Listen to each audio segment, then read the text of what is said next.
नमस्कार दोस्तों, आप सभी का स्वागत है आपके अपने यूट्यूब चैनल ट्रिकी नंबर 1 में। दोस्तों, इस वीडियो में हम लोग एस टी यादव अंकगणित का चैप्टर पढ़ेंगे, प्रतिशतता, परसेंटेज। और दोस्तों, इस वीडियो का पार्ट नंबर 2 है, जहां पर हम लोग क्वेश्चन नंबर 36 से लेकर 62 तक सॉल्व करेंगे। तो आप लोग इस वीडियो में लास्ट तक बने रहिएगा और प्रत्येक सवाल को यहाँ पर अच्छे तरीके से समझिएगा। और दोस्तों, अगर आपने इससे पहले का पार्ट नंबर 1 नहीं देखा है तो आप लोग उसको भी देखिएगा। डिस्क्रिप्शन बॉक्स में आपको उसका लिंक भी दे दिया जाएगा। दोस्तों, अगर आप लोग चैनल पर नए हैं और चैनल को सब्सक्राइब नहीं किया है तो आप लोग चैनल को सब्सक्राइब भी करिएगा। अगर आपको S T Yadav full math पढ़ना है तो उसका लिंक भी आपको डिस्क्रिप्शन बॉक्स में दे रखा है, जहाँ से दोस्तों आप लोग फुल मैथ को यहाँ पर सीख सकते हैं। तो चलिए शुरू करते हैं। देखिए दोस्तों, प्रश्न नंबर आ चुका है 36 नंबर। सवाल को पढ़ते हैं हम लोग। यदि किसी वृत्त की त्रिज्या में 50% की वृद्धि कर दी जाए तो उसके क्षेत्रफल में कितनी वृद्धि होगी। तो दोस्तों, यहाँ पर आप लोग समझिएगा, ठीक है, कि जब क्षेत्रफल में वृद्धि पूछी जाएगी तो इसका मतलब दोस्तों क्या होगा कि आपको ये काम जो आपको यहाँ पर दे रखा है कि वृत्त की त्रिज्या 50% बढ़ाई जाएगी, आपको 2 बार करना है। कैसा मतलब है? मतलब आपका ये कि एक्स प्लस वाई और प्लस का आपका होता है एक्स वाई अपॉन 100। तो बस आपको यहाँ पर इस वाले फॉर्मूले को लगाना है और जहाँ पर आपको एक्स और वाई दोनों की वैल्यू आपको 50 पुट कर देना है, मतलब 50 रख देना है। ठीक है दोस्तों, तो चलिए देखते हैं। यहाँ पर लिखेंगे 50 प्लस 50 प्लस 50 गुणा 50 बटा में क्या करेंगे 100। ठीक है। अब दोस्तों, 2 जीरो से आपके 2 जीरो कैंसिल होंगे, आपका हुआ 50 50 आपका हुआ 100 प्लस 55 25, तो कितना दोस्तों यहाँ पर बनेगा? आपका बनेगा 125%। ठीक है दोस्तों, 125% आपका राइट आंसर होगा। ऑप्शन आपका यहाँ पर ए वाला करेक्ट आंसर होगा, 125%। तो आपने दोस्तों यहाँ पर सवाल को समझ लिया होगा। चलिए देखते हैं इसके बाद हम लोग नेक्स्ट क्वेश्चन को। यहाँ पर दोस्तों आप देखिएगा, ठीक है, सवाल आपसे कह रहा है एक आयत की लंबाई में 12% की और चौड़ाई में 10% की वृद्धि हो जाती है तो उसके क्षेत्रफल में कितने परसेंट की वृद्धि हो जाएगी। लंबाई में 12% की, चौड़ाई में 10% की, तो मतलब एक्स 12 हो गया, वाई आपका 10 हो गया। तो देखिए 12 प्लस 10 और प्लस क्या करते हैं 12 गुणा 10 बटा में आपका कर देते हैं 100। ठीक है, और इसको आपको यहाँ पर क्या करना है, सॉल्व करना है। तो देखिए कैसे करेंगे। 2 जीरो से आपका 1 जीरो कैंसिल होगा, आपका पॉइंट आएगा यहाँ पर, तो आपका टोटल क्या बनेगा 23.2%। ठीक है दोस्तों, इसको जोड़ देंगे, आपका कितना आएगा 23.2%। तो आपका ऑप्शन नंबर आपका यहाँ पर सी वाला भी करेक्ट आंसर हो जाएगा। चलिए देखते हैं इसके बाद हम लोग नेक्स्ट क्वेश्चन को। यहाँ पर दोस्तों आप लोग देखिएगा, ठीक है, सवाल आपसे कह रहा है एक वृत्त की परिधि को 50% कम कर दिया जाए तो उसके क्षेत्रफल में कितनी कमी आएगी। दोस्तों यहाँ पर भी हम क्या करेंगे, देखिए आपको सिर्फ एक बार दे रखा है ना, तो जो आपको एक दे रखा होता है वही संख्या आपकी 2 में काम करती है, मतलब एक्स और वाई में वही संख्या आपकी काम करती है। आपसे कहा गया उसकी परिधि को 50% कम कर दिया जाए, तो यहाँ पर कहने का मतलब दोस्तों आपका ये हुआ कि 50 कम करेंगे एक्स में भी तो आप 50 वाई में भी कम करना पड़ेगा। ठीक है, तो माइनस का 50 रहेगा, माइनस का 50 रहेगा, तो एक बार 50 कम की, एक 50 कम की। ठीक है, तो 2 बार माइनस का चिन्ह लगेगा। अब 2 बार माइनस की गुणा करते हैं तो आपका आता है प्लस। यहाँ पर आप करेंगे 50 गुणा 50 बटे 100। देखिए बातों को आप यहाँ पर समझते रहिएगा।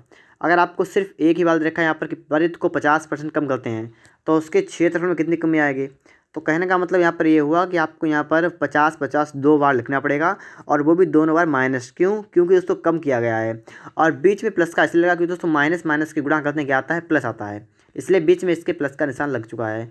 आपके 2 जीरो से आपके 2 जीरो कैंसिल होंगे, आपका कितना बनेगा, माइनस का आपका बनेगा 100 प्लस का आपका बनेगा 25, तो इससे आपका बनेगा माइनस का 75, मतलब 75% की कमी हो जाएगी। ऑप्शन नंबर आपका यहाँ पर डी वाला करेक्ट आंसर होगा। ठीक है दोस्तों, 75% की कमी इसके क्षेत्रफल में हो जाएगी। चलिए देखते हैं इसके बाद हम लोग नेक्स्ट क्वेश्चन को। यहाँ पर दोस्तों आप देखिएगा, सवाल करा यदि ये घन का प्रत्येक सिरा 50% बढ़ा दिया जाए तो उसके पृष्ठीय क्षेत्रफल में कितने परसेंट की वृद्धि होगी। प्रत्येक सिरा 50 बढ़ाया जाएगा, मतलब लंबाई और चौड़ाई को 50% बढ़ाएंगे। ठीक है, तो क्या करेंगे यहाँ पर दोनों को बढ़ाएंगे ना, मतलब तो कहने का मतलब है आपका दोनों प्लस का रहेगा, तो 50 प्लस का रहेगा 50, और प्लस का आपका क्या होता है एक्स इंटू वाई, मतलब 50 गुणा 50 बटे में आपका होता है 100। इतना सा काम आपको करना है। आपको 2 जीरो से यहाँ पर 2 जीरो उड़ा देने हैं। आपका बचा कितना यहाँ पर 50 50 हुआ 100 प्लस 55 25, तो कितना आपका हुआ 125। तो 125% आपका राइट आंसर होगा, ऑप्शन ए वाला आपका यहाँ पर राइट आंसर हो जाएगा। ठीक है दोस्तों, चलिए इसके बाद नेक्स्ट क्वेश्चन पर। और आपके लिए दोस्तों यहाँ पर आ चुका है 40 नंबर सवाल। यहाँ पर कह रहा है घन का किनारा 50% बढ़ा दिया जाए तो उसके संपूर्ण पृष्ठीय क्षेत्रफल में कितने परसेंट वृद्धि होगी। सिर्फ आपको देखना क्या है, क्षेत्रफल लिखा है तो बस उसको 2 बार कर देंगे। जो आपका एक बार लिखा है 50% बढ़ाया गया, इसको 2 बार लिखेंगे 50 प्लस का करेंगे 50 प्लस 50 गुणा 50 बटा में 100। ठीक है दोस्तों, सिर्फ इतना अच्छा काम। वृद्धि के समय, कमी के समय यही माइनस के होते हैं। ठीक है, 2 जीरो से आपके 2 जीरो कैंसिल हुए, आपका हुआ 100 प्लस का 55 कितना 25, तो अब कितना आपका हुआ 125%। 125% का मतलब ऑप्शन बी वाला दोस्तों आपका यहाँ पर राइट आंसर होगा। Option number B correct answer यहाँ पर हो जाएगा। चलिए देखेंगे इसके बाद हम लोग नेक्स्ट क्वेश्चन को। इसके बाद दोस्तों आप यहाँ पर देखेंगे प्रश्न नंबर आपके लिए आ चुका है 41 नंबर। ठीक है, सवाल नंबर 41 को आप लोग यहाँ पर अच्छे तरीके से समझने की कोशिश करिएगा। किसी वर्ग की एक भुजा 30% बढ़ा दी जाए, क्षेत्रफल उतना ही रखने के लिए दूसरी भुजा कितनी घटानी होगी। कहना का मतलब पता क्या है दोस्तों, कि आपने इससे पहले अगर वीडियो देखी है तो उसमें आपने पढ़ा था कि किसी व्यक्ति की आय या किसी व्यक्ति की जो आपसे अगर मान लें किसी व्यक्ति इनकम बढ़ा दी जाए, फिर कहा जाए पुनः वही लाने के लिए उसको कितना कम करना पड़ेगा। तो वैसे वाले सवाल आपने पढ़ लिए हैं। ठीक है, अगर भूल गए हो तो आप फिर से देखें। यहाँ पर 30% का मतलब मैंने आपको पहले समझाया था, फ्रैक्शन का मतलब होता है 3/10 होता है इसका मतलब। और अगर किसी की पहले इनकम 10 थी तो कितनी हो गई, अब हो गई 13। कहने का मतलब यही है। ठीक है, कि 3 जुड़ जाएगा उसमें। तो अगर पहले कोई 10 रुपये पैदा करता था तो अब कितने करेगा 13 रुपये। कह रहा है कि उस क्षेत्रफल उतना ही रखने के लिए दूसरी भुजा कितनी घटानी होगी। मतलब क्षेत्रफल आपका उतना ही आ जाए जितना पहले था। तो ये जो 13 आपका हुआ है ये फिर से 10 हो जाए। बात ये कहने का मतलब यहाँ पर ये हो रहा है कि क्षेत्रफल उतना ही रखेंगे, इसका मतलब 13 से फिर से हम 10 ही बच जाएंगे। तो हमें कितना कम करना पड़ेगा, हमें 3 कम करना पड़ेगा। किससे, 13 से कम करना पड़ेगा। ठीक है, 13 से 3 कम कर देंगे तो हमारा 10 हो जाएगा। ठीक है, बिल्कुल से गुणा कर देंगे 100 से। बस यही काम हमें करना था। यहाँ पर आपका आएगा 300/13 आपका आएगा। 13 से काटेंगे, 13 दूनी 26 बचा कितना 4, 40 था 39 जाएगा 1/13%। तो बस दोस्तों यही आपका राइट आंसर होगा, 23 सही 1/13%। ठीक है, 23 सही 1/13%। चलिए देखते हैं इसके बाद हम लोग नेक्स्ट क्वेश्चन को। यहाँ पर दोस्तों आप सवाल को पढ़ेंगे, सवाल को समझेंगे। क्या सवाल कह रहा है आपसे, यदि किसी वृत्त के व्यास में 100% की वृद्धि कर दी जाए तो उसके क्षेत्रफल में कितनी वृद्धि हो जाएगी। एक वृत्त है, उसकी व्यास में 100% की वृद्धि करते हैं तो क्षेत्रफल पूछा गया है ना। तो मैंने आपको बताया क्या था अभी कि जब आपसे क्षेत्रफल पूछा है, आपको सिर्फ एक बार दिया तो भी समझ लीजिए आपको 2 बार दे रखा है मान लीजिए यहाँ पर। तो आप क्या करेंगे, 100 को लिखेंगे 2 बार। और वृद्धि हो रही है मतलब प्लस का 100 प्लस का 100, और प्लस का आपका क्या होगा यहाँ पर 100 गुणा 100 और बट्टे में आपका होगा 100।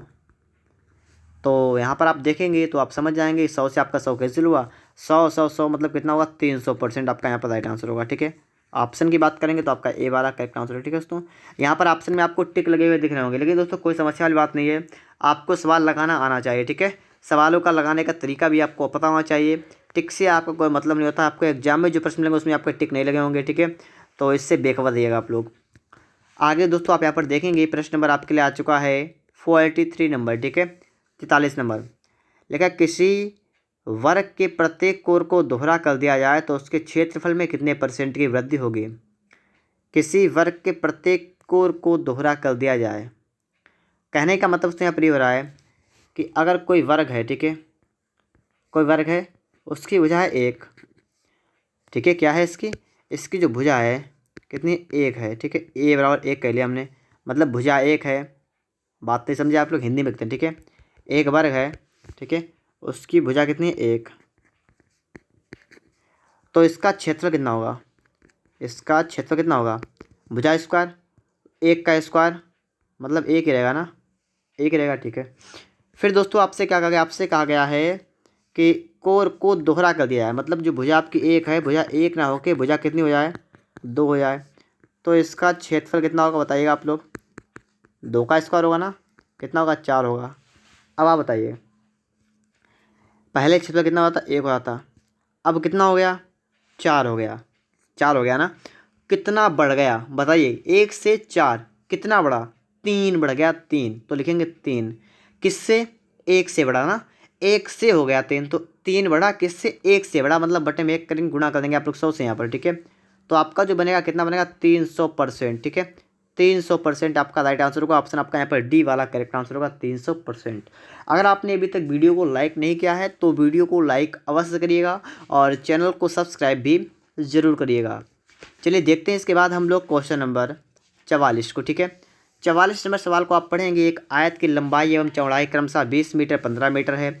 यदि लंबाई को 20% और चौड़ाई को 30% बढ़ा दिया जाए तो उसके क्षेत्रफल में कितने परसेंटेज की वृद्धि हो जाएगी। देखिए दोस्तों, आपको लंबाई में दे रखा है 20% की वृद्धि होती है, चौड़ाई में दे रखा है 30% की वृद्धि होती है, और आपसे कहा गया है क्षेत्रफल में कितनी वृद्धि होगी। तो इसमें आपको इसकी लंबाई चौड़ाई से कोई भी मतलब नहीं है, ठीक है। तो देखिए, लंबाई में 20 की वृद्धि मतलब 20 प्लस का रहेगा, चौड़ाई में 30 की वृद्धि मतलब 30 प्लस का रहेगा। दोनों प्लस के हैं तो बीच में प्लस का चिन्ह लगाइए, लिखिए 20 गुणा 30, और बटा में दोस्तों क्या करते हैं हम लोग, करते हैं 100, ठीक है। बटा में दोस्तों क्या करते हैं, 100 कर लेते हैं। आप सभी को पता होना चाहिए यहाँ पर दोस्तों, आपके 2 जीरो से आपके यहाँ पर 1 जीरो ये और 1 जीरो ये आपका कैंसिल हो जाएगा। इसको जोड़ेंगे आपका कितना आएगा, 20 30 मतलब 50, और 50 प्लस का आपका यहाँ पर दोस्तों क्या करना पड़ेगा, 3 दूना 6, आपका कितना बनेगा 56%, ठीक है। तो उसके क्षेत्रफल में 56% की वृद्धि होगी। Option number D is the right answer. D वाला करेक्ट आंसर आपका होगा 56%। चलिए देखते हैं इसके बाद हम लोग नेक्स्ट क्वेश्चन को। यहाँ पर दोस्तों आप सवाल को समझिएगा। एक वर्ग की भुजा 10% बढ़ जाती है, इसका क्षेत्रफल कितने परसेंट बढ़ जाएगा। तो देखिए यहाँ पर इस सवाल को कैसे लगेगा आपका ये सवाल। एक वर्ग की भुजा 10% बढ़ जाती है, कहने का मतलब दोस्तों यहाँ पर ये हुआ आपका, और लगा इसका क्षेत्रफल कितने परसेंट बढ़ जाएगा। बिल्कुल आसान सवाल है, आप लोग इतनी देर से सवालों को लगा रहे हैं तो इसमें तो आपको कोई समस्या नहीं होगी, ठीक है। क्यों, क्योंकि दोस्तों भुजा इसकी 10 बढ़ रही है और आपसे पूछा गया क्षेत्रफल कितना बढ़ेगा। तो आपको लिखना है, जो आपको दे रखा है 10 रखा है, आपको लिखेंगे 2 बार लिखेंगे इसको, 10 + 10, और प्लस कर देंगे दोस्तों आप लोग 10 गुणा 10, बटा में आप कर देंगे 100, ठीक है। बस यही एक तरीका है सवाल को लगाने का। तो 2 जीरो से आपके 2 जीरो कैंसिल होंगे, आपका होगा 20 प्लस का आपका होगा एक, कितना आपका होगा 21%, ठीक है। 21% का मतलब ऑप्शन नंबर डी वाला यहाँ पर आपका राइट आंसर होगा, 21%। ऑप्शन नंबर डी करेक्ट यहाँ पर आपका हो जाएगा। चलिए देखते हैं इसके बाद हम लोग नेक्स्ट क्वेश्चन को। यहाँ पर दोस्तों आप देखिए, आयतन पर आधारित प्रश्न। दोस्तों इन सवालों को लगाने से पहले आपको थोड़े फार्मूले पता होना चाहिए कि इसका फार्मूला क्या होता है, ठीक है। मैं आपको पहले ये बता देता हूँ, पहले सवाल को पढ़ लेते हैं। यदि एक गोलक की त्रिज्या में 50% की वृद्धि कर दी जाए तो उसके आयतन में कितने परसेंट की वृद्धि हो जाएगी। तो दोस्तों यहाँ पर आपको आयतन और किसके, गोलक का। तो पहले दोस्तों देखिए, जैसा आपका सवाल आएगा मैं वहाँ पर आपको वैसा फार्मूला बता चलूँगा। तो चलिए कोई बात नहीं, मैं आपको यहाँ पर थोड़े सूत्र वगैरह बता देता हूँ, ठीक है। आप अपनी कॉपी पर नोट करिएगा और उन्हें अच्छी तरीके से समझिएगा, याद करिएगा, ठीक है। तो सबसे पहले मैं तो आपको लिख कर दिखाऊँगा, जो आपका होता है गोले का आयतन। क्या लिखूँगा, गोले का आयतन। क्या होता है गोले का आयतन। ये दोस्तों गोले का आयतन होता है 4/3 pi r cube, 4/3 pi r cube. फिर दोस्तों इसके बाद आप देखेंगे बेलन का आयतन, ठीक है। बेलन का आयतन, बेलन का आयतन ये कितना होता है, ये दोस्तों होता है पाई आर स्क्वायर एच। फिर आप देखेंगे दोस्तों यहाँ पर, शंख छोड़ दीजिए यहाँ पर, ठीक है। और इसके बाद दोस्तों आपका यहाँ पर एक सवाल है घन से संबंधित, ठीक, घन का आयतन। तो घन का आयतन होता है भुजा क्यूब मतलब ए क्यूब। दोस्तों ये 3 मैंने आपके लिए फॉर्मूले लिख दिए, आप तीनों को याद करिएगा। गोले का आयतन 4/3 पाई आर क्यूब, बेलन का आयतन कितना होता है पाई आर स्क्वायर एच, घन का आयतन ए क्यूब मतलब भुजा क्यूब। अब देखते हैं हम लोग सवाल को। सवाल में आपसे कहा गया है गोलक की त्रिज्या में 50% की वृद्धि कर दी जाए तो उसके आयतन में कितने परसेंट की वृद्धि हो जाएगी। कहने का तात्पर्य यहाँ पर दोस्तों ये हुआ कि आपको सबसे पहले गोले का आयतन लिखना क्या होता है, 4/3 पाई आर क्यूब। दोस्तों यहाँ मेन पॉइंट वाली बात क्या होती है दोस्तों, आपको 4/3 पाई इससे कोई मतलब नहीं है, आपको मतलब है सिर्फ आर से और एच से। इसमें एच नहीं है तो कोई बात नहीं, इसमें आपका मतलब सिर्फ किससे, आर से मतलब है, आर से, ठीक है। बात को समझिए, आर से मतलब है। आपसे का त्रिज्या में 50% वृद्धि करते हैं, 50% का मतलब दोस्तों यहाँ पर क्या हुआ, 1/2, ठीक है। अब देखिए उसकी त्रिज्या पहले बाद में, मतलब पहले वाली त्रिज्या और वृद्धि के बाद, ठीक है, वृद्धि के बाद। देखिए पहले त्रिज्या कितनी है, जो आपके नीचे होती है वो आपके पहले है, ठीक है। तो पहले कितनी है, पहले इसकी त्रिज्या अगर 2 है तो वृद्धि के बाद 50% बढ़ जाएगी, मतलब 1 बढ़ जाएगी। तो वृद्धि के बाद त्रिज्या कितनी हो जाएगी, 3 हो जाएगी। इतनी बात आप सभी क्लियर होगी। अगर उसकी पहले त्रिज्या 2 होगी तो वृद्धि के बाद, बढ़ने के बाद उसकी त्रिज्या कितनी होगी, 3। आपसे कहा उसके आयतन में कितने परसेंट वृद्धि होगी। अब देखिए आयतन क्या होगा, आयतन क्या होता है, भुजा क्यूब। ये लिखा आर क्यूब, ठीक है, ये लिखा हुआ है। 4/3 पाई को छोड़ेंगे, सिर्फ आर क्यूब को देखेंगे। तो इसका आयतन कितना उसका होगा, 2 का क्यूब। 2 का क्यूब कितना होता है, मतलब 2 का क्या करेंगे, क्यूब कर देंगे, कितना होगा 8। इसका आयतन कितना होगा, 3 का क्यूब, कितना होगा 27। सवाल आपसे क्या कह रहा है, सवाल को पढ़िएगा थोड़ा और समझिए। यहाँ पर सवाल कह रहा है उसके आयतन में कितने परसेंट की वृद्धि होगी। पहले आयतन कितना था, 8, और 8 से कितना हो गया, 27 हो गया। तो कितना बढ़ गया, बताइए कितना बढ़ा है। तो दोस्तों ये आपका बढ़ गया है 19। किससे, 8 से बढ़ गया 19। तो 8 से 19 हुआ, गुणा कर देंगे 100। यहाँ पर 4 से काटेंगे, 4 दूना 8, 4 से काटेंगे 50 बच जाएगा आपका। आपका आएगा 19 पना 95, 950/2। ठीक है, सही से देखिए एक बार, ठीक है, पता नहीं कहीं पे गलती हो गई है क्या, फिर से देखिए। तो यहाँ पर क्या किया हमने, 8 से हमारा कितना हो गया है, बढ़ के हो गया 27। तो 17 से 8 गया 9, तो आपका बचेगा 19 बटा में आपका 8, क्योंकि 8 से बड़ा है। गुणा 100, बिल्कुल से हमारा इतना है। और 4 दूनी 8, 4 50, नहीं 4 25, ये 25 होगा, 25 यहाँ पर 25, ठीक है। तो आपका ये गलत हो गया है। तो आपको इसमें, ठीक है, थोड़ा हल करना पड़ेगा इसको। तो मैं इसको इस प्रकार से इसके अंदर लिखूँगा, ठीक है। अब आप समझिए। तो आप कितना होगा, देखिए 25 निमा 19 पना 95 का 5 हाथ से लगा 9, 19 दूना 38, 38 9 कितना हुआ, 47 बटा में आपका है 2, 2 से काटेगा, 2 दूनी 4, 2 3 6, 214.5। तो आपका आएगा 237.5%, ठीक है। कितने परसेंट वृद्धि होगी दोस्तों, 237.5%। इन सवालों को आप यहाँ पर सीख लीजिएगा, क्योंकि दोस्तों सभी एग्जाम्स में सवाल पूछ जाते हैं, चाहे एग्जाम आपका कोई सा भी हो। आयतन वाला सवाल पूछा जाता है, बच्चे आयतन वाले सवाल में गलती कर देते हैं, और जो आपका लंबाई चौड़ाई वृद्धि वगैरह थे वो सवाल आपके एग्जाम में कम पूछे जाते हैं। तो ऐसे सवालों को आपको अच्छी तरीके से समझना है, ठीक है। आप चाहे किसी भी एग्जाम्स की तैयारी कर रहे हो, सभी के लिए मैथ जो है इंपॉर्टेंट रहने वाली है। आगे दोस्तों आप यहाँ पर देखेंगे प्रश्न नंबर आपके लिए आ चुका है 47 नंबर। आपसे कहा गया है कि यदि एक घन की प्रत्येक भुजा को 10% बढ़ा दिया जाए तो इसका आयतन कितना बढ़ेगा। देखिए अगर कहता क्षेत्रफल कितना बढ़ेगा, या वक्र पृष्ठीय क्षेत्रफल, या संपूर्ण कैसा भी पूछता, तो आपको ये 2 बार लिखना था, x + y और प्लस x × y/100। तो आपका फार्मूला रख के आपका काम चल जाता। लेकिन यहाँ पर दोस्तों आपसे कहा गया आयतन कितना बढ़ जाएगा। आयतन के लिए आपको दोस्तों यहाँ पर इसका फार्मूला याद होना चाहिए। फार्मूला होता क्या है, ठीक है। तो इसका होता है a क्यूब, भुजा क्यूब। तो भुजा क्यूब होता है इसका आयतन, ठीक है। आपसे कहा गया 10% बढ़ा दिया जाए। 10% का मतलब आपको पता है कितना होता है, 1/10। मतलब अगर किसी भी घन की भुजा पहले 10 थी तो कितनी कर दी जाए, 11। ये क्या है दोस्तों, ये भुजा, ठीक, क्या भुजा। भुजा अगर 10 से 11 कर दी जाए तो आपसे कहा गया है तो घन का आयतन कितना बढ़ जाएगा, ठीक है। घन का आयतन कितना बढ़ जाएगा। तो यहाँ पर दोस्तों देखिएगा, घन का आयतन क्या होता है, भुजा क्यूब। और भुजा क्यूब का मतलब क्या है, तो इसका क्यूब करेंगे तो आपका कितना होगा दोस्तों, 10 का क्यूब होगा 1000। इसका क्यूब करेंगे तो कितना होगा, 1000 मतलब 331, इतना होगा। आप यहाँ पर देखिए दोस्तों, ठीक है, देखने वाली बात यहाँ पर ये है कि 1000 से 1331 हुआ, कितना बढ़ा, तो 331 बढ़ गया। किससे, 1000 से। गुणा कर देते हैं हम लोग यहाँ पर 100 से।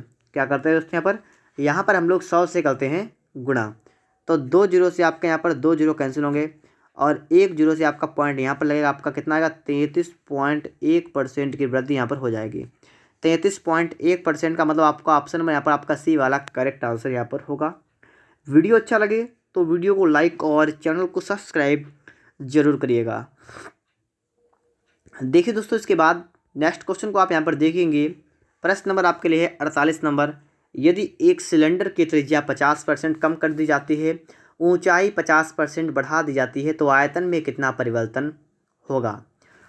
देखिए आयतन की बात की गई, क्षेत्रफल की बात वगैरह की जाती है तो हम प्लस माइनस करके सवाल लगाते हैं। आयतन वाले में मैं आपको फिर से कह रहा हूँ कि आयतन वाले में सवाल हमारा जो है अच्छी तरीके से लगता है, ठीक है। तो यहाँ पर दोस्तों हम देखेंगे कि हमारा सिलेंडर जो होता है किस आकार का होता है। आपको पता है सिलेंडर इस प्रकार से होता है, सिलेंडर इस प्रकार से होता है, मतलब एक बेलन के आकार का होता है। तो बेलन वाला हमें फार्मूला पता होना चाहिए। तो बेलन का आयतन जो होता है वो क्या होता है, पाई आर स्क्वायर एच, ये होता है बेलन का आयतन। और दोस्तों इनमें से हमें देखना कि हमने इसमें सिर्फ हमें आर स्क्वायर एच को देखना है, ठीक है। पाई वगैरह है मान छोड़ देते हैं हम लोग, सिर्फ आर स्क्वायर एच को देखेंगे। देखिए लिखेंगे, एक तरफ लिखेंगे आर, ठीक है आर, और लिखेंगे एच, ठीक है ऊंचाई। तो देखिए 50% कम, 50% का मतलब क्या होता है, मतलब होता है 1/2। कहने का मतलब है कि अगर किसी सिलेंडर की त्रिज्या पहले कितनी थी, 2 थी, पहले 2 थी, तो 50% कम कर दी जाती है, मतलब कितनी होती है, 1 हो जाती है। कहने का मतलब ये हुआ ना कि ये कह रहा है कि किसी बेलन की त्रिज्या 50% कम कर दी जाए, मतलब 2 से कर दिया 1, और ऊंचाई 50% बढ़ाई जाए, ऊंचाई की जाए 2 से कितनी की जाए, 1 बढ़ जाए, मतलब कितने 3 हो जाए, ऊंचाई हो जाए 2 से 3, तो आपका आयतन कितना परिवर्तन होगा। देखिएगा इसका फॉर्मूला क्या होता है, इसका अगर हम निकालेंगे आयतन तो आर स्क्वायर एच, मतलब 2 का स्क्वायर गुणा एच का मतलब 2, कितना आएगा 4 दूना 8 आपका यहाँ पर आएगा। यहाँ पर दोस्तों हम देखेंगे तो आर स्क्वायर का मतलब 1 का स्क्वायर 1 गुणा 3, कितना आपका आएगा 3 आएगा। अब आप देखिए 8 से हो गया 3, 8 से कितना हो गया 3, तो यहाँ पर दोस्तों आप देखिए, आपने देख लिया होगा यहाँ पर कितना कम हो गया है, ठीक है कितना कम हो गया है। देखिए 5 कम हुआ है, किससे, 8 से, क्योंकि 8 से था और 8 से 5 कम हो गया, तो 5/8 गुणा 100 कर देंगे, परिवर्तन आपके सामने आएगा। 4 दूना 8, 4 से आपका आएगा 25 बार, 25 पंचे 125 बटा में करेंगे 2, मतलब आपका आएगा 62.5%, ठीक है 62.5% आपका राइट आंसर होगा। ऑप्शन डी वाला यहाँ पर दोस्तों आपका करेक्ट आंसर हो जाएगा। ठीक है दोस्तों, चलते हैं हम लोग इसके बाद नेक्स्ट क्वेश्चन पर। और इसके बाद दोस्तों आपके लिए आ चुका है प्रश्न नंबर 49, मतलब 49। सवाल को आप लोग सबसे पहले बेहतर तरीके से यहाँ पर समझिएगा। यदि एक गोले की त्रिज्या 2 गुनी कर दी जाए तो आयतन में कितने % की वृद्धि हो जाएगी। तो सवाल यहाँ पर समझिए, गोले की त्रिज्या को 2 गुना किया गया है, तो आपको सबसे पहले तो गोले का आयतन पता होना चाहिए। मैंने आपको बताया था 4/3 कितना होता है, पाई आर क्यूब, ये होता है ना। और इनमें से आपको यहाँ पर देखना क्या है कि त्रिज्या 2 गुनी करते हैं, तो पहले दोस्तों हमें पता है कि हम सिर्फ देखेंगे इतना, ठीक है इतना हटा देंगे हम लोग, सिर्फ उतना देखेंगे, कितना देखेंगे आर क्यूब, ठीक है। गोले की त्रिज्या 2 गुनी कर दी जाए, देखिए 2 गुनी का मतलब अगर गोले की त्रिज्या आर कितनी, पहले अगर 1 है, अब कर दी जाए कितनी कर दी है, 2 कर दी, ठीक है 2 कर दी जाए। आपसे कहा गया है कि तो आयतन में वृद्धि का परसेंटेज कितना होगा, आयतन कितना बढ़ेगा। तो दोस्तों अगर आप यहाँ पर देखेंगे, यहाँ पर आप देखेंगे तो इसका आयतन कितना होगा, आर क्यूब, मतलब 1 का क्यूब कितना होगा, 1 रहेगा। यहाँ पर आप देखेंगे तो आपका 2 का क्यूब कितना होगा, 8 होगा।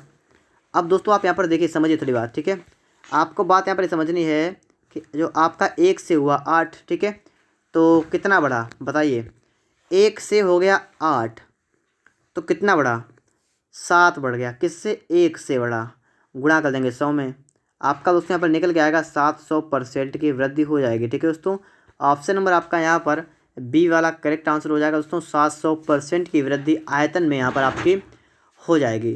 ठीक है, बात को आपने यहाँ पर अच्छे तरीके से समझ लिया होगा। देखते हैं इसके बाद हम लोग नेक्स्ट क्वेश्चन को। और इसके बाद दोस्तों आप यहाँ पर आ चुके हैं प्रश्न नंबर 50 पर। सवाल नंबर 50 को बेहतर तरीके से आप लोग यहाँ पर पढ़िएगा। सवाल क्या कह रहा है, श्रीमान कपूर अपनी कुल संपत्ति का कुल आय का 20% मकान किराए के रूप में खर्च करते हैं और शेष का 70% घरेलू चीज़ों पर खर्च करते हैं। तदनुसार यदि उनकी बचत 1800 रुपये की हो तो उनकी कुल आय रुपयों में कितनी है। देखिए, श्री कपूर जो हैं वो अपनी आय का 20% मकान पर खर्च करते हैं और लिखा है शेष का 70%। जब शेष वाला शब्द आता है, ठीक है, तो आपको सवाल कैसे लगाना है, और जब शेष ना आए तो कैसे लगाना है। ठीक है, दोनों तरीके मैं आपको यहाँ बताऊँगा। यहाँ पर आपका सवाल है शेष वाला। ठीक है, देखिएगा यहाँ पर दोस्तों आपको मान लेना है कि इनकी आय जो है एक्स रुपये है, आय एक्स मान ली। ठीक है, सबसे पहले सवाल कह रहा है कुल आय का 20% मकान किराए पर खर्च करते हैं। इन्होंने देखिए टोटल किसी के पास भी आय होती है तो 100% होती है, 100%, जिसमें से उन्होंने क्या किया, 20% मकान के किराए के रूप में खर्च कर दी। अब बताइए 100% थी, 20% खर्च कर दी, तो बची कितनी बन के पास, 80% बची। तो 80% का मतलब 80/100 इनके बची है, ठीक है, शेष इतनी बची है। और लिखा और शेष का 70% घरेलू चीज़ों पर खर्च करते हैं। अब जो इतनी इनके पास है इसका 70% खर्च करते हैं, बची कितनी, 30%। तो इसका 30% बचा इनके पास है। और लिखा उनकी बचत 1800 की हो, जो कि 1800 रुपये इनका है। तो इतनी बात को आपने समझ लिया होगा, ठीक है। शेष वाले सवालों को आप इस प्रकार से लगाएंगे, और जिसमें शेष नहीं होगा उसको दोस्तों अलग टाइप से लगाएंगे, वो भी दोस्तों मैं आपको बताऊंगा, ठीक है। तो यहाँ पर आप देखेंगे कि आपके 2 जीरो चले जाएंगे। आगे दोस्तों आप यहाँ पर देखेंगे तो आपका देखिए यहाँ पर क्या होगा, ठीक है, ये भी देख लीजिए आप लोग। x बराबर आपका हो जाएगा 1800 गुणा 100 बटा 8 गुणा 3, ठीक है। चलिए देखते हैं इसको भी हम। तो इसको 8 से काटने पर, ठीक है, 8 से काटेगा, 8 दूना 16 बचा 2, 8 दूना 16, 8 पंचे 40, इतना होगा ना। 3 से काटेगा, 3 7 21, 3 5 15, आपका कितना आएगा दोस्तों, 7500 रुपये। तो 7500 रुपये आपका राइट आंसर होगा। ऑप्शन आपका यहाँ पर बी वाला करेक्ट आंसर होगा, ठीक है। 7500 रुपये उसकी कुल आय यहाँ पर हो जाएगी। चलिए देखते हैं इसके बाद हम लोग नेक्स्ट क्वेश्चन को। यहाँ पर दोस्तों आप देखेंगे प्रश्न नंबर आपके लिए आ चुका है 51 नंबर, मतलब 51 नंबर। एक आदमी अपनी आय का 24% मकान किराए पर तथा 62% अपने परिवार पर व्यय करता है तथा शेष आय की बचत करता है। उसकी बचत 6300 रुपये है, तो उसकी कुल आय ज्ञात कीजिए। कह रहा है 24% मकान किराए पर और लिखा है 62% परिवार पर व्यय करता है। इसमें शेष वाली यहाँ कहीं पर बीच में कहीं बात नहीं की गई है, तो इन दोनों को पहले जोड़ेंगे। 24% मकान पर, 62% परिवार पर, तो टोटल कितना हुआ है देखिएगा। तो 4 2 6 2 8, मतलब 86% क्या करता है, ये व्यय करता है, मतलब खर्च करता है। और आपसे कहा गया था शेष आय की बचत करता है, शेष की बचत करता है। तो बताइए आप लोग खुद बताइए अपने आप कि जब कोई व्यक्ति 86% खर्च कर देगा तो कितना बचाएगा। 100% टोटल वैल्यू होती है, आय होती है, जिसमें 86 खर्च कर दी, तो सिर्फ 14% इसके क्या होगी, बचत होगी, ठीक है। आपसे कहा गया इसकी बचत 6300 रुपये है, इसकी बचत आपको दे रखी है, मतलब आपका ये हुआ कि 14% की जो आपकी वैल्यू थी 6300 रुपये, ये आपको दे रखी है, ठीक है। आपको यहाँ से काटना है, ठीक है, 14 से निकालना है, ठीक है। तो 14 चक्कू 56 होगा आपका यहाँ पर, ठीक है। एक का यहाँ पर करेंगे, चक्कू करेंगे 56 होगा, और यहाँ पर बचेगा 70, 75 जीरो। तो आपका 1% की वैल्यू आपकी आ गई 450। आपको निकालनी कितने की है, आपको दोस्तों यहाँ पर निकालना कितना गया है, आपको निकालना है उसकी कुल आय। और कुल आय आप सभी को पता होता है, जैसा कि कुल आय होती है 100%, यहाँ पर 100 से गुणा करेंगे, यहाँ पर भी 100 से गुणा करेंगे, तो आपका क्या होगा 100% की आपकी वैल्यू कितनी होगी, 450, 2 जीरो आपके लग जाएंगे, ठीक है, 3 जीरो। तो आपका क्या होगा 45,000 रुपये आपका राइट आंसर होगा। ऑप्शन नंबर आपका यहाँ पर सी वाला करेक्ट आंसर हो जाएगा, ठीक है दोस्तों। बात को आपने यहाँ पर अच्छी तरीके से समझ लिया होगा। इसके बाद दोस्तों हम लोग देखते हैं नेक्स्ट क्वेश्चन को, और यहाँ पर दोस्तों आप देखिएगा आपके लिए आ चुका है प्रश्न नंबर 52। तो दोस्तों आप लोग इस सवाल को पढ़िएगा। राम का व्यय का मतलब होता है खर्चा, ठीक है, और बचत 3:2 के अनुपात में है। उसकी आय में 10% की वृद्धि होती है और उसका व्यय भी 12% बढ़ जाता है। उसकी बचत में कितनी वृद्धि होती है। दोस्तों आपको यहाँ पर समझना है कि ये सवाल कैसे लगेगा, ठीक है। आपको नहीं पता होगा, लेकिन दोस्तों आप यहाँ पर सीख लीजिएगा, उसके बाद दोस्तों आप कभी भी नहीं बोलेंगे, ठीक है। तो आप इस सवाल को समझिएगा, इसके साथ साथ दोस्तों आप लोग 4-5 सवालों की प्रैक्टिस करिएगा, ताकि आपकी तैयारी और बेहतर भी हो जाए, ठीक है। तो देखिए आय बराबर आप देख लीजिएगा यहाँ पर क्या आप लिखेंगे, आप लिख लेंगे दोस्तों यहाँ पर कि आय बराबर, ठीक है, आप लिखेंगे फार्मूला क्या होता है, व्यय का मतलब होता है खर्चा प्लस बचत, ठीक है, ये ठीक है। मतलब आय मान लीजिए अगर आपके पास 100 रुपये हैं, आपने अगर 70 खर्च कर दिए तो बचे कितने, 30 बचे ना। तो इसका मतलब उसमें यही होता है, ठीक है। बात को समझिए आपने। अब इसको हटा रहे हैं, हम समझा रहे हैं आपको। यहाँ पर देखिए आपसे कह रहा है व्यय और बचत का खर्च 3:2 है। व्यय और बचत का खर्च का अनुपात जो है वो कितना आपको दे रखा है, 3 आपको दे रखा है 2।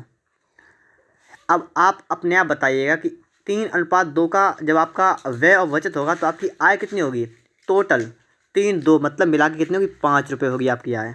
कहने का मतलब आपका यही हुआ ना, ठीक है। आपको अनुपात में रखा है, आप चाहें तो इसको कुछ भी मान सकते हैं। जैसे दोस्तों मैं इस 5 को क्या मान सकता हूँ, मैं इस 5 को कर सकता हूँ 500 रुपये, इसको कर सकता हूँ 300, इसको 200 कर सकता हूँ। कोई दिक्कत, कोई भी आपको समस्या नहीं हुई होगी। ठीक है, तो इतना कर लीजिए। इतना करने से फ़ायदा ये होगा कि आपको जो आगे दे रखा है उसका कैलकुलेशन आपका आसान रहेगा। आपसे कहा उसकी आय में 10% की वृद्धि होती है, इसकी आय में 10% की वृद्धि होती है, इसमें 10% की वृद्धि होगी। ठीक है, आय में। अब देखिए 500 का 10% निकाल कर जोड़ दीजिए। अब आप जोड़ के देखिए तो 500 का 10% अगर आप लगा पाएँ, देखिए यहाँ पर देखिए 500 का क्या निकालेंगे हम लोग 10%, तो कितना होगा 10/100 होगा। और आपके 2 जीरो आपका यहाँ पर एक कटेगा, आपका सिर्फ बचेगा 50। तो 50 की वृद्धि होगी, मतलब कितना आय हो जाएगी, आय हो जाएगी 550 रुपये। ठीक है, अगर दोस्तों यहाँ पर हम देखें कि इसका व्यय कितना होगा, ये कितना होगा, आपसे कह रहा है कि और उसका व्यय भी 12% बढ़ जाता है। ये दोस्तों 12% क्या होगा, बढ़ जाएगा। ठीक है, तो 300 का हमें निकालना है 12%, तो 12% का मतलब तो क्या होगा, यहाँ पर आपके 2 जीरो से आपके 2 जीरो खत्म होंगे, आपका होगा 12 3 36। आपको 36 को बढ़ाना है, आपका हो जाएगा 336। आपसे कहा बचत कितनी बढ़ेगी। अब देखिए बचत कितनी बढ़ेगी नहीं पता आपको है, कोई बात नहीं। आप आय से अगर व्यय को घटाएंगे, अगर इससे इसको माइनस करेंगे तो आपकी बचत निकल आएगी। तो घटाइए और यहाँ पर देखिएगा, आप देखेंगे दोस्तों कि 10 से 6 गया, 4 बचेगा यहाँ पर। यहाँ आपका बचा 4, 4 से 3 गया 1, और 5 से 3 गया 2, तो 200 से 214 हो रही है। आप देखिए बचत कितनी बढ़ रही है, यहाँ पर देखिएगा 14 बढ़ रही है। ठीक है, 200 से कितनी हो रही है, 214, मतलब क्या हो रहा है यहाँ पर 14 बढ़ रही है। ठीक है, तो इसको हम इसके अंदर लिखेंगे। ठीक है, ताकि आसानी रहे। कितनी बढ़ी है, 14 बढ़ रही है। ठीक है, कितने से, 200 से, गुणा कर देंगे 100 से। तो यहाँ पर होने वाला क्या है कि आपके 2 जीरो से 2 जीरो कैंसिल होंगे, 2 से काटेंगे, आपका जाएगा 7 बार, आपका आएगा 7%। ठीक है, तो 7% आपका राइट आंसर होगा। उसकी बचत में कितनी वृद्धि होगी, 7% की वृद्धि यहाँ पर हो जाएगी। ठीक है, अगर दोस्तों आपको एच डी यादव मैथ पूरा पढ़ना है दोस्तों, तो आपको इस चैनल पर पूरी एच डी यादव मैथ मिलेगी और बहुत ही अच्छी तरीके से आपको यहाँ पर समझाया भी जाएगा। तो आप लोगों को डिस्क्रिप्शन बॉक्स में आपको लिंक भी दे रखा है चैप्टर्स का, तो आपको जो भी चैप्टर पढ़ना हो उसको आप यहाँ से पढ़ सकते हैं। और अगर आप चैनल पर पहली बार आए हैं तो चैनल को सब्सक्राइब ज़रूर करिएगा। चलिए देखते हैं इसके बाद हम लोग नेक्स्ट क्वेश्चन को। ठीक है, और उस सवाल में आपकी कोशिश ये रहेगी कि उस सवाल को आप अपने आप स्वतः लगाएंगे पहले, उसके बाद यहाँ पर देखेंगे। ठीक है, क्या आप सीख पाए या नहीं सीख पाए। यहाँ पर देखिएगा, अरविंद अपनी आय का 75% खर्च करता है, शेष बचा लेता है। उसकी आय में 20% वृद्धि हो जाने पर वह खर्च में 10% वृद्धि करता है। तो यहाँ पर कहने का मतलब स्टार्टिंग में देखेंगे तो 75% खर्च करता है। सबसे पहले आपको मैंने आप क्या समझाया था कि आय बराबर आपका फार्मूला क्या होता है, व्यय। व्यय का मतलब खर्च, जहाँ खर्च वहाँ खर्च, और जहाँ व्यय लिखा वहाँ व्यय लिख लेंगे, कोई दिक्कत नहीं होगी। ठीक है, तो यहाँ लिख लेंगे व्यय या खर्च लिख लिया। ठीक है, खर्च लिखा तो लिखेंगे खर्च, और खर्चा करेगा और प्लस क्या करता है, बचत करता है। आपसे का 75%, इस चैप्टर के स्टार्टिंग में मैंने आपको सिखाया था, इसका मतलब क्या होता है 3/4। ठीक है, तो इसका कहने का मतलब यहाँ पर यही है दोस्तों हुआ कि अपनी आय का 75% खर्च करता है। अगर उसकी आय 4 रुपये है तो 3 खर्च करता है। तो अगर आय 4 है तो 3 खर्च करता है, कितना बचाएगा, 1 बचाएगा। ये इसका क्या हो गया, अनुपात हो गया। बिल्कुल सही, इतनी बात है। मैंने आपको सिखाया क्या था कि इसमें भी अपने आप 2 जीरो बढ़ाएंगे, इसमें भी 2 जीरो बढ़ाएंगे, इसमें भी 2 जीरो बढ़ा लेंगे। कोई समस्या, आपको कोई समस्या यहाँ पर नहीं हुई होगी। ठीक है, आगे देखिए इसके बाद, उसकी आय में 20% वृद्धि हो जाने पर, इसकी आय में क्या हुआ, 20% की वृद्धि हो गई। अब आप बताइएगा 400 का 20% कितना होगा, तो 80 रुपये होगा। नहीं पता आपको, तो मैं आपको यहाँ पर निकाल कर दिखा देता हूँ। ठीक है, जब आप 2-3 बार निकालेंगे तो आप सीख जाएंगे अपने आप। ठीक है, 400 का 20%, 400 का 20%, तो देखिए यहाँ पर 2 जीरो से आपके 2 जीरो खत्म होने वाले, आपका आएगा 80। तो देखिए 80 है तो 400 में 80 जोड़ेंगे, आपका कितना होगा, 480 आपका यहाँ पर हो जाएगा। बिल्कुल सही है। आगे देखिए, अपने खर्च में 10% की वृद्धि करता है। खर्च में भी क्या होता है, 10% की वृद्धि होती है। तो 300 का 10% होगा 30 रुपये, तो यहाँ पर आपके हो जाएंगे 330। इस प्रकार चाहे आप निकाल सकते हैं। आपसे कहा गया बचत। अब आप देखिए अपने आप स्वतः ही आप यहाँ पर देखिएगा कि इसकी बचत कितनी हो जाएगी। देखिएगा, हम क्या करेंगे, अगर इससे माइनस करेंगे तो देखिए जीरो का पर जीरो जीरो बचेगा, और 8 से 3 गया 5, 1 150। अब आप खुद देखिएगा कि इसकी बचत हो रही है 100 से 150, 100 से 150, और 100 पर जब बढ़ती है जितनी बढ़े उतनी ही बढ़ जाएगी। तो इसकी वृद्धि कितनी होगी, बचत में कितनी वृद्धि होगी, तो 100 से 150 हो रही, मतलब 50% की ही वृद्धि होगी डायरेक्ट। देखिए आप लोग यहाँ पर जब 100 से कहानी चलेगी तो जितना ज़्यादा उतने परसेंट वृद्धि, जितना कम उतने परसेंट कमी, ठीक है। तो 50% की कमी नहीं बल्कि वृद्धि होगी, वो भी डायरेक्ट यहाँ पर आप समझ सकते हैं। आगे देखेंगे दोस्तों, इसके बाद हम लोग प्रश्न नंबर आपके लिए है 54 नंबर। सवाल को अच्छी तरीके से यहाँ पर समझिएगा, ठीक है। देखिए आपसे सवाल यहाँ पर क्या कर रहा है, ए अपने मासिक वेतन का 20% बचाता है, यदि उसका मासिक व्यय 6,000 रुपये है तो उसकी मासिक बचत क्या है। देखिए 20% बचाता है, ठीक है, 20% बचाता है। 20% को सबसे पहले आप लोग क्या करेंगे, फ्रैक्शन में चेंज करेंगे, आपका कितना होगा, 1/5 होगा। मैंने आपको सिखाया, एक काम बताया आपको है कि बचाता है, बचत व्यय मतलब खर्च करता है, टोटल आय। तो आय बराबर आप देखेंगे फार्मूला क्या होता है, व्यय प्लस बचत, ये होता है ना, ठीक है। देखिएगा आपसे कहा गया है कि मासिक वेतन का 20% बचाता है, मतलब क्या है कि 20% मतलब क्या है, अगर उसकी मासिक वेतन 5 है, आय 5 है, तो 1 बचाता है, 1 बचाता मतलब 4 खर्च करता है। देखिए इससे आपको ये बात आपके यहाँ पर निकल के आई है कि 20% बचत का मतलब ये हुआ कि अगर उसकी आय 5 रुपये है तो 1 की बचत करता है, 4 को खर्च करता है। कह रहा है उसका मासिक व्यय 6,000 रुपये है, मतलब महीने में वह 6,000 बचाता है, खर्च करता है, और खर्च है कितना 4 यूनिट, मतलब 4 की वैल्यू जो है आपकी कितनी है, 6,000। आपसे एक पूछा गया उसकी मासिक बचत कितनी है। देखिए 4 की वैल्यू कितनी आपकी है, 6,000। 1 की वैल्यू कितनी होगी, 4 एकन 4 बचा 2, 4 पंचे 20, 0 0। 1 की वैल्यू 1500, तो बचत कितनी होगी, 1 की 1500 हो जाएगी, और बचत कितनी है 1, और 1 की 1500। तो मासिक बचत जो आप कितनी है, 1500 रुपये है। तो आपका ए वाला यहाँ पर राइट आंसर होगा, ठीक है दोस्तों, 1500 रुपये। Option number A correct answer यहाँ पर आपका हो जाएगा। आगे दोस्तों आप यहाँ पर देखेंगे प्रश्न नंबर आपके लिए आ चुका है 55 नंबर, ठीक है। सवाल नंबर 55 आपके लिए, और आपको देखना यहाँ पर है, समझना है। 2500 लोगों में से केवल 60% में बचत करने की आदत पाई गई, यदि उनमें 30% बैंक में बचत करते हों, 32% डाकघर में, शेष शेयरों में, तो शेयर धारकों की कुल संख्या कितनी है। देखिए 2500 लोग हैं, इनमें से केवल 60% बचत करते हैं, ठीक है। देखिए यहाँ पर 2500 लोग हैं, ठीक है, और 2500 में क्या होता है, सिर्फ 60% बचत करते हैं। तो निकालें कितने बचत करते हैं, देखिए निकालें इसका, 2 जीरो से आपके 2 जीरो कैंसिल होंगे, और आपका यहाँ कितना होगा, 25 का 150, आपका होगा 12, ठीक है। इतने क्या करते हैं इन लोग, करते हैं बचत, ठीक है, इतने क्या करते हैं, बचत करते हैं। और फिर आपसे क्या रखा है कि यदि उनमें 30% बैंक में, 32% डाकघर में, और शेष शेयर में, ठीक है, 30 बैंक में, ठीक है, 32 डाकघर में, तो कितना हुआ, 2 6 62%, ये हो गए। बचा कितना है, घटाइए 100 से, 100 से आप जब इसको माइनस करेंगे, 10 से 2 गया 8, 9 6 3, 38%। तो 38% कहाँ करेंगे, शेयर में। तो शेयर में कितना करेंगे, शेयर में करेंगे, शेष का मतलब 38% शेयर में करेंगे। आपसे कहा शेयर धारकों की संख्या कितनी है।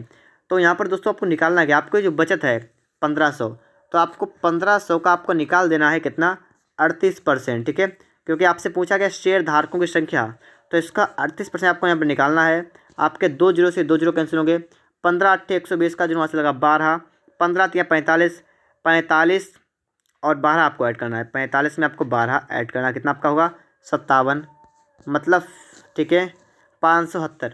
तो आपका ऑप्शन यहाँ पर बी वाला करेक्ट आंसर होगा। 55 नंबर का आपका राइट आंसर क्या होगा दोस्तों, ऑप्शन नंबर बी 570, ठीक है।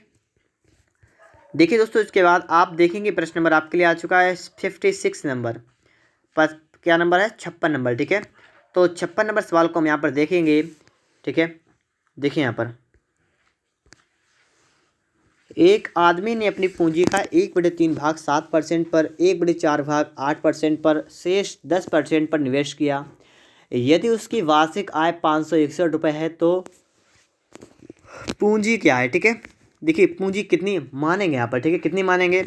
आपको जितना भाग दे रखा है, आपको दे रखा है 1/3 भाग, 1/4 भाग, तो इसका एलसीएम निकाल देंगे, मतलब गुणा चाहे के लिए एलसीएम निकाले कितना आपका आएगा, 12 आएगा। तो आप 12 के हिसाब से मानेंगे, ठीक है। कुछ भी मान लीजिए, कोई दिक्कत वाली बात नहीं है। मैं यहाँ दोस्तों क्या करूँगा, मैं इसकी पूंजी जो है ये मान लूँगा 1200। 2 जीरो इसलिए लगाऊंगा दोस्तों, ताकि दोस्तों मैं अगर यहाँ पर परसेंटेज में बदलूँ काटो पीटो दोस्तों, तो मेरे जीरो कटने के बाद हमें कोई समस्या यहाँ पर ना हो, ठीक है। कम मानूंगा तो दोस्तों परसेंटेज निकालने में समस्या होगी, इसलिए मैंने कर लिया है 1200। और 1200 ये तो कर लिया है।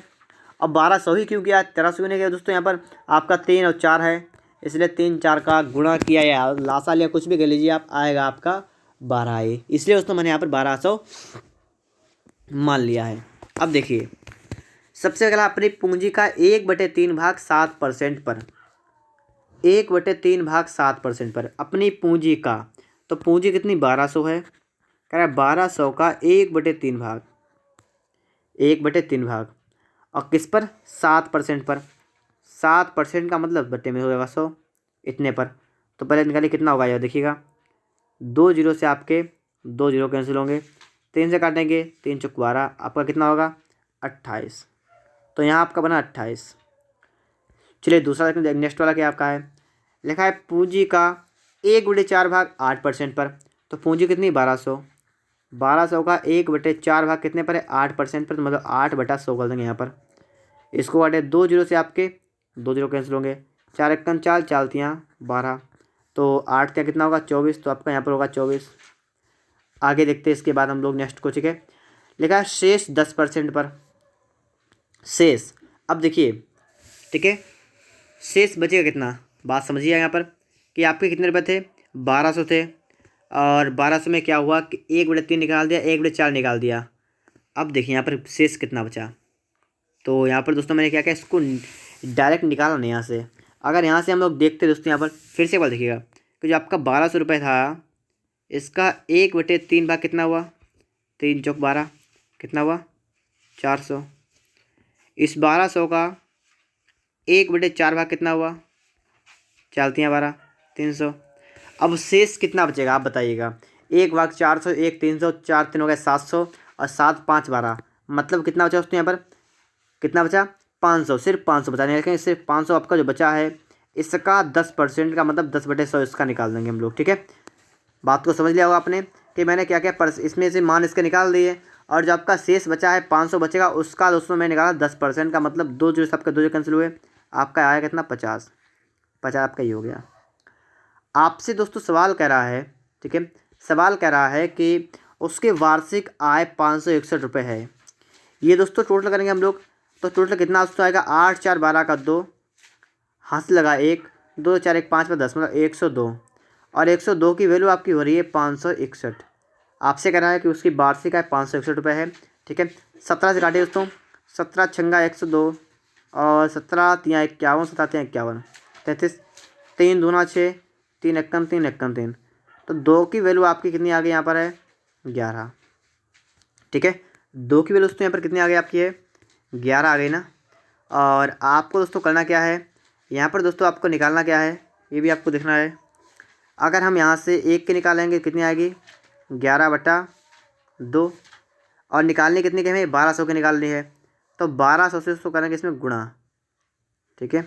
1200 से क्या करेंगे गुणा करेंगे, 2 से काटेंगे, 2 1 का 2 छंगा आपका आएगा 600, और 11 छंगा आपका होगा 6600, तो आपका होगा 6600। तो आपका ऑप्शन यहाँ पर आपका सी वाला करेक्ट आंसर होगा दोस्तों। यहाँ पर कितना होगा 6600, आपका यहाँ पर राइट आंसर हो जाएगा, ठीक है दोस्तों। इतनी बात को आप सभी ने समझ लिया होगा। चलिए देखते हैं इसके बाद हम लोग नेक्स्ट क्वेश्चन को।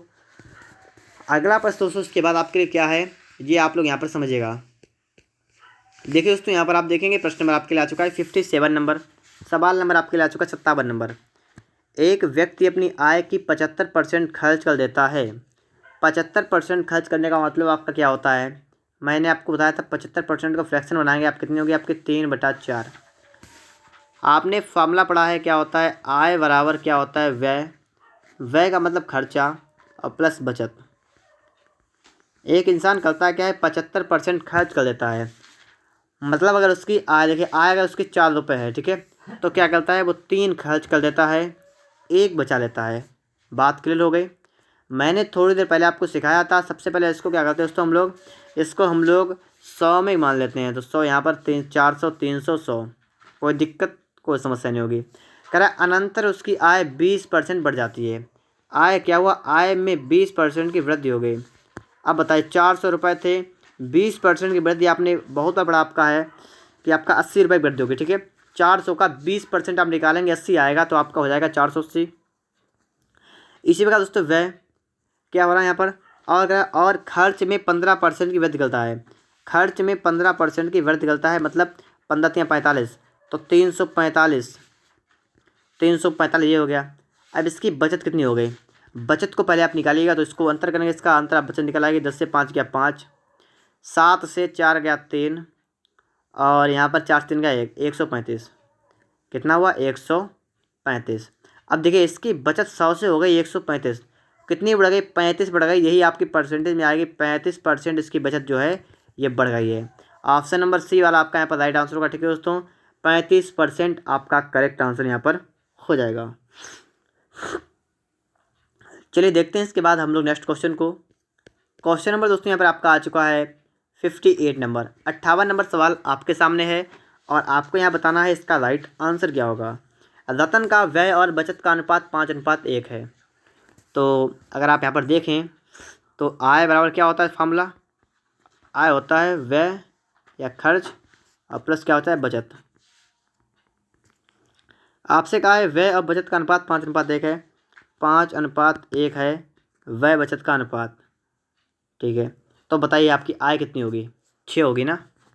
ठीक है, 2 जीरो समय लगाएंगे क्योंकि वो तो लगाते ही हम लोग। आगे देखेंगे उसका वेतन 25% बढ़ा दिया गया, वेतन 25% बढ़ाया गया। ठीक है, अगर आपको ना पता हो 600 का 25% कितना होता है तो आप निकाल दीजिए 600 का 25%। आपके 2 जीरो से 2 जीरो कैंसिल होते हैं, 25 आपका होगा 150, तो आपका 150 बढ़ेगा, मतलब 750 आपका होगा। इस प्रकार से आपसे कहा गया है कि और बचत 15% क्या की जाए, बढ़ा लिखा है उसका वेतन 25% बढ़ा दिया जाए और बचत 15%, मतलब वेतन को 25% बढ़ाएंगे और बचत को बढ़ाएंगे 15%। आप बताइए 100 का 15% होगा 15, तो आपका यहाँ बनेगा 115। अब आपको यहाँ पर सोचना है कि इसके व्यय कितना होगा, खर्चा कितना होगा। तो अगर आप लोग क्या करें, यहाँ पर 750 में से अगर आप लोग क्या करें 115 को माइनस कर दें तो आपका निकल आएगा। तो चलिए माइनस करते हैं, 10 से 5 गया आपका बचेगा 5। आगे दोस्तों आप यहाँ पर देखेंगे 9 4, ठीक है, 4 से 1 गया 3, 7 से 1 गया 6, 635। कितना हो रहा है, 635। 500 से 635 हो रहा है। देखिए दोस्तों यहाँ पर खर्चा आपका हो रहा है 500 से 635, तो ये कितना बढ़ रहा है, देखिए कितना बढ़ रहा है। तो 5 3 1 135 बढ़ रहा है, किससे, 500 से। 500 से आ रहा है 135 जा रहा है, तो 500 से 135 गुणा करेंगे 100 से। 2 जीरो कैंसिल होंगे, 5 से काटिए, 5 2 10, 5 से 35, कितना होगा 27%। 27%, 27% का मतलब दोस्तों यहाँ पर क्या हुआ कि आपका ऑप्शन नंबर आपका यहाँ पर डी वाला करेक्ट आंसर होगा। ठीक है दोस्तों, ऑप्शन आपका यहाँ पर डी वाला करेक्ट आंसर होगा 27%। इसके बाद दोस्तों हम बढ़ते हैं नेक्स्ट क्वेश्चन को। और दोस्तों यहाँ पर आप देखेंगे प्रश्न नंबर आपके लिए आ चुका है 59 नंबर। सवाल को दोस्तों आप यहाँ पर समझिएगा, सवाल आपसे क्या कह रहा है। 3 व्यक्ति हैं ABC जिनके वेतनों का जोड़ है 7200 रुपये, क्रमशः अपने वेतन का 80%, 85%, 75% खर्च कर देते हैं। देखिए 3 व्यक्ति हैं, ठीक है, कौन कौन है, ABC। क्या करते हैं ये लोग, 80%, 85%, 75% ये क्या करते हैं, खर्च करते हैं। अब आप बताइएगा जब ये खर्च करते हैं तो इनकी बचत क्या होगी। बताइए आप लोग कि A 80% खर्च करता है, इसका मतलब 20% बचाता है। B 85 खर्च करता है, मतलब 15% बचाता है। C 75 खर्च करता है, मतलब 25% को बचाता है। बात क्लियर। आपसे क्या रखा है कि उनकी बचत का अनुपात आपका है 8:9:20। तो यहाँ से आपका मतलब अंतर स्पष्ट आपका ये हुआ कि A का जो 20% है, क्या हुआ कि A का कितना 20% का मतलब 20/100 अनुपात B का 15%, 15/100 अनुपात, और सी का 25% मतलब 25/100 जो है ये बराबर आपका है 8:9:20 के। बात क्लियर हो गई दोस्तों आपको? ठीक है, देखिए 100 से आपका 100 कैंसिल होगा, 5 से काटेंगे दोस्तों, 5 को 20, 5 या 15 और 5 25। तो दोस्तों आपका यहाँ पर क्या बना कि 4A अनुपात 3B अनुपात 5C बराबर 8:9:20। आप दोस्तों यहाँ से ABC का अनुपात निकालेंगे तो आपका ये 4 जो गुणा में आया है वो आपका जाएगा भाग में। तो A/B/C जो आपका यहाँ से निकलेगा वो कितना निकलेगा, A/B/C बराबर कितना निकलेगा। आपको ये वाले 4 लेना है, बट्टे में 4 करेंगे। ये वाले 3 आपको लेना है तो बट्टे में इसके 3 करेंगे। ये वाले 5 आपको इसके बट्टे में आपको 5 करने हैं। तो 4 दूना 8 आपका होगा 2:3, 3 9:3, ठीक है। अब 5 को बेचते हैं, 2 3 4 का अनुपात हो गया। आपको यहाँ से जो कुछ निकालना हो, ठीक है, वो आप यहाँ पर निकालेंगे। अब कैसे निकालेंगे देखिए, यहाँ पर आपसे कहा ए का वेतन कितना है। ए का वेतन कितना है 2, तो लिखेंगे 2 बटा में टोटल करेंगे 3 2 5 7 4 9 गुणा टोटल कितना है 72,000, लिखेंगे 72,000। 9 से काटिए, 9 8 72 आपका होगा 8,000, 8 दूना आपका होगा 16,000। तो 16,000 आपका राइट आंसर होगा। ऑप्शन आपका यहाँ पर बी वाला करेक्ट आंसर होगा। ठीक है दोस्तों, 16,000 आपका यहाँ पर करेक्ट आंसर हो जाएगा।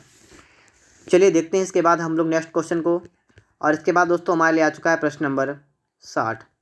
सवाल नंबर 60 आपके सामने है और आपको यहाँ बताना है इसका राइट आंसर क्या होगा।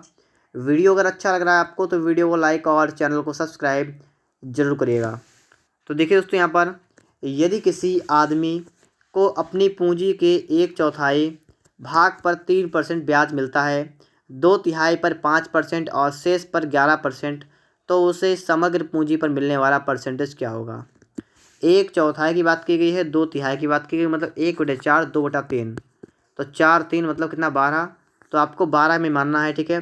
तो आप क्या मानेंगे यहाँ पर दोस्तों, आप मान लेंगे जो आपने इससे पहले माना था कि टोटल पूंजी आपने मान ली 1200 रुपये। बात क्लियर हो गई? ठीक है। करा दोस्तों, किसी आदमी को अपनी पूंजी के 1/4 भाग पर 3% मिलता है, 2/3 पर 5%, शेष पर 11%। देखिए यहाँ पर आपने पूंजी मान ली 1200 रुपये, 1/4 भाग पर 3% का क्या मिलता है ब्याज। तो सबसे पहले आपको करना क्या आपको है, आपको जो आपको रखा है 1200 रुपये आपको जो माना था, ठीक है 1200, इसका आपको निकालना क्या है, इसका आपको 1/4 निकालना है। तो कितना होगा, 4 का चलती हैं 12, तो आपका कितना होगा दोस्तों, यहाँ पर आपका बनेगा 300, कितना 300, ठीक है। और आपसे कहा गया है कि इस पर 3% ब्याज मिलता है। 3% का मतलब 3/100 आप करेंगे, आपके 2 0 से 2 0 कैंसिल होंगे, आपका कितना बनेगा 9। आपको यहाँ पर ब्याज मिला है 9 का। आगे देखिए यहाँ पर करा है कि 2/3 मतलब जो आपका 1200 रुपये है इसके 2/3, तो कितना होगा, 3 से काटेंगे, 3 चक्को 12 आपका होगा 400, दोनों कितना 800, 800 हुआ, ठीक है। और इसके इस पर क्या मिलता है 5%, तो 5% का मतलब 5/100 करेंगे, आपके 2 0 से 2 0 कैंसिल होंगे, आपका कितना है 40 यहाँ पर आ गया। उसके बाद देखिए, और शेष पर शेष कितना बचेगा, देखिए 300 यहाँ पर हो गया, 800 यहाँ पर हो गया, तो 8 3 1100, तो आपका बचा कितना 100 बचा 100। और इस पर आपका 11% मिल रहा है ब्याज, तो आपके 2 0 2 कैंसिल हो गया, आपका कितना होगा 11 यहाँ पर हुआ। तो 9 40 11 आपका यहाँ पर हो गया, ठीक है। आपको बताना दोस्तों है कि समग्र पूंजी पर मिलने वाला परसेंटेज ब्याज कितना है। यहाँ पर सब देखिएगा, आपने सबका ब्याज निकाला जो है आपको टोटल कितना यहाँ पर आया, देखिएगा 9 40 11 कितना टोटल हुआ, टोटल आपका हुआ 60, कितना हुआ 60 आपका हुआ टोटल। और ये पूछा गया है समग्र पूंजी पर मिलने वाला ब्याज परसेंटेज कितना है। तो 60 मिलता है कितने पर, समग्र पूंजी मतलब 1200 पर, गुणा करेंगे 100 से, ठीक है। बात क्लियर? 2 0 से आपके 2 0 कैंसिल होंगे, 12 कन 12 12 पंचे 60, तो आपका आएगा कितना 5%। तो 5 का मतलब आपका ऑप्शन नंबर यहाँ पर बी वाला करेक्ट आंसर होगा, ठीक है दोस्तों। 5% आपका यहाँ पर राइट आंसर हो जाएगा। चलिए देखते हैं इसके बाद हम लोग नेक्स्ट क्वेश्चन को। यहाँ पर दोस्तों हम देखेंगे प्रश्न नंबर आपके लिए आ चुका है 61 नंबर, 61 नंबर सवाल आपके सामने यहाँ पर आ चुका है। किशन अपने वेतन का 30% भोजन पर व्यय करता है और 3% एक धर्मार्थ ट्रस्ट में दान देता है। वह इन दोनों मुद्दों पर 2310 व्यय करता है, तो उस महीने की कुल वेतन कितना है। देखिए 30% भोजन पर व्यय करता है और 3% ट्रस्ट में दान करता है। तो टोटल अगर हम बात करें यहाँ पर खर्चे की या दान की, तो कितना होगा 30 3 मतलब 33% टोटल खर्चा हुआ, जो कि बराबर है 2310 रुपये के, ठीक है। तो यहाँ से दोस्तों अगर आप चाहें 3 से काटेंगे या 11 से काट गया 3 जाएगा 3 बार, 11 दूनी 22, 11 एकन 11, 0, 3 एकन 3, 3 सत्तर 21, आपका हुआ 1% की वैल्यू आप कितनी हुई 70 हुई। आपसे पूछा गया है कि उस महीने का कुल वेतन 100% की वैल्यू पूछी गई दोस्तों, कितनी हो जाएगी इसकी 7 आपके हो जाएंगे 7,000 रुपये। ठीक है, 7,000 रुपये आपका यहाँ पर राइट आंसर हो जाएगा। ठीक है दोस्तों, बात को आपने यहाँ पर भी अच्छी तरीके से समझ लिया होगा। चलिए देखते हैं इसके बाद हम लोग नेक्स्ट क्वेश्चन को।